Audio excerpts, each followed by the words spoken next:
Rezim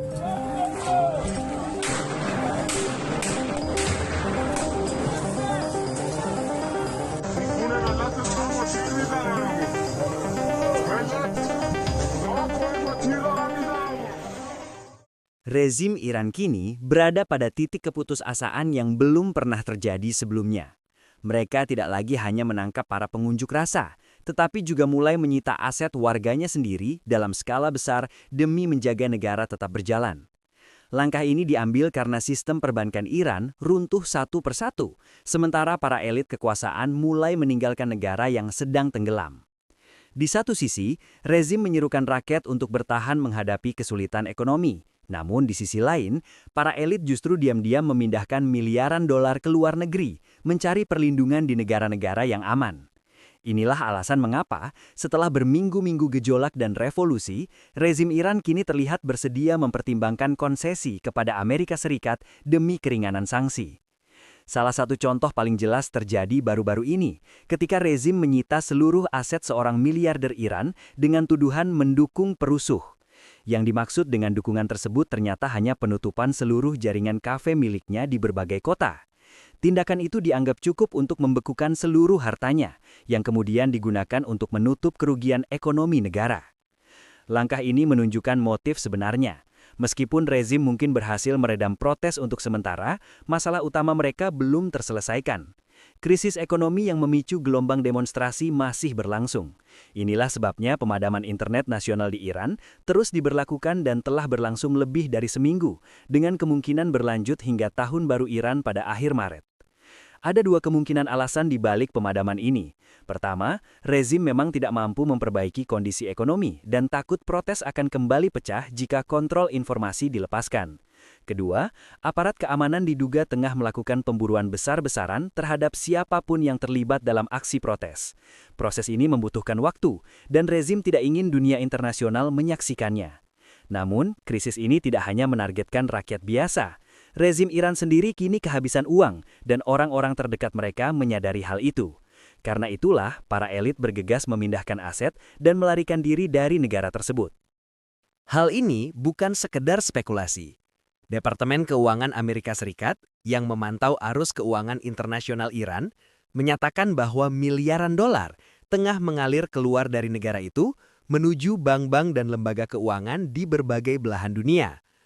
Mereka melihat jutaan hingga puluhan juta dolar ditransfer oleh kalangan elit Iran, tanda jelas bahwa mereka mulai meninggalkan kapal yang sedang tenggelam. Ini adalah sinyal paling jelas bahwa kepercayaan di dalam rezim Iran sendiri telah runtuh. Ketika para elit mulai memindahkan kekayaan mereka ke luar negeri, mereka sejatinya sedang bertaruh bahwa pemerintah tidak akan bertahan. Mereka tidak menunggu hasil akhir, mereka bersiap menghadapi keruntuhan. Pemerintah Iran terus menyalahkan sanksi Amerika Serikat atas seluruh krisis yang terjadi. Dan memang benar, sanksi telah melumpuhkan perekonomian mereka. Namun ada satu fakta yang sengaja dihindari. Iran sebenarnya memiliki peluang untuk bernegosiasi dan mendapatkan keringanan sanksi, tetapi mereka memilih untuk tidak melakukannya. Hal ini ditegaskan secara terbuka 2 hari lalu, ketika Menteri Luar Negeri Iran tampil di Fox News. Ia menyatakan bahwa Iran tidak berminat memberikan konsesi besar. Menurutnya, Teheran hanya bersedia membangun kepercayaan atas sifat damai program nuklirnya seperti dalam JCPOA 2015, tetapi menolak membahas rudal balistik maupun dukungan terhadap kelompok-kelompok bersenjata di kawasan. Pernyataan ini mencerminkan sikap rezim yang semakin terpojok. Ekonomi runtuh, bank-bank gagal, dan rakyat berada di bawah tekanan berat. Namun respons mereka tetap sama, menolak berkompromi. Ini adalah rezim yang tampak lebih memilih mempertahankan ideologi dan kekuasaan meski harus mengorbankan negaranya sendiri.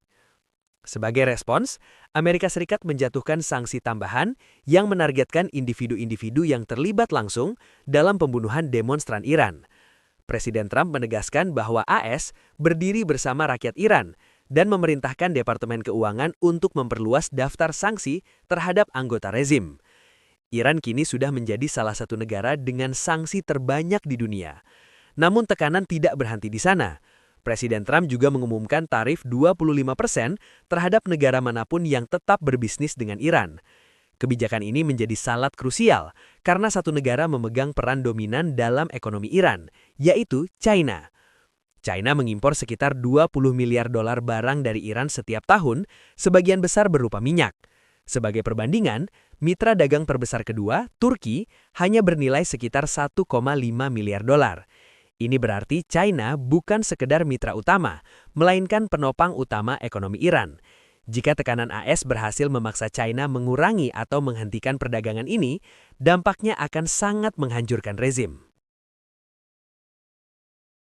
Namun, ancaman terbesar Iran justru datang dari dalam negeri.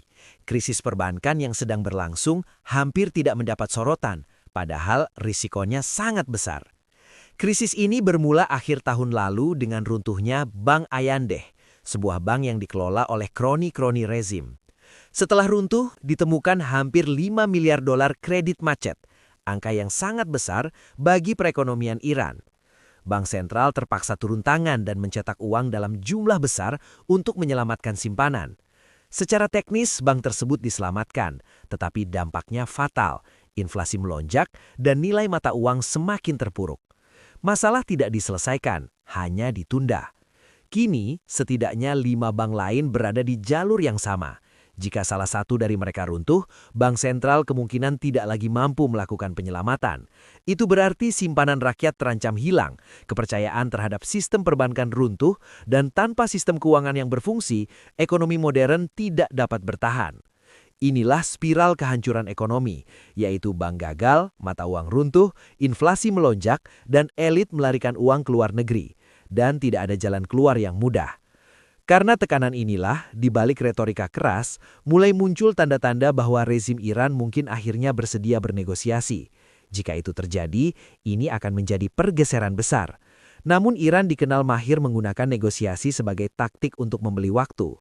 Tuntutan Amerika Serikat tetap jelas, menghentikan pengayaan nuklir, membatasi persediaan rudal, menghancurkan bahan nuklir yang ada, dan mengakhiri dukungan terhadap kelompok-kelompok seperti Hizbullah, Hamas, dan Houthi. Sebagian tuntutan mungkin bisa dinegosiasikan, tetapi ada satu titik paling sensitif, yaitu rudal. Dalam konflik singkat melawan Israel, pertahanan udara Iran gagal dan fasilitas nuklir mereka dihantam, namun beberapa rudal berhasil menembus pertahanan Israel. Itu satu-satunya klaim keberhasilan yang tersisa bagi rezim. Karena itu, kecil kemungkinan mereka akan menyerahkannya dengan mudah. Negosiasi mungkin akan terjadi, tetapi jika itu terjadi, jalannya hampir pasti akan panjang dan penuh benturan.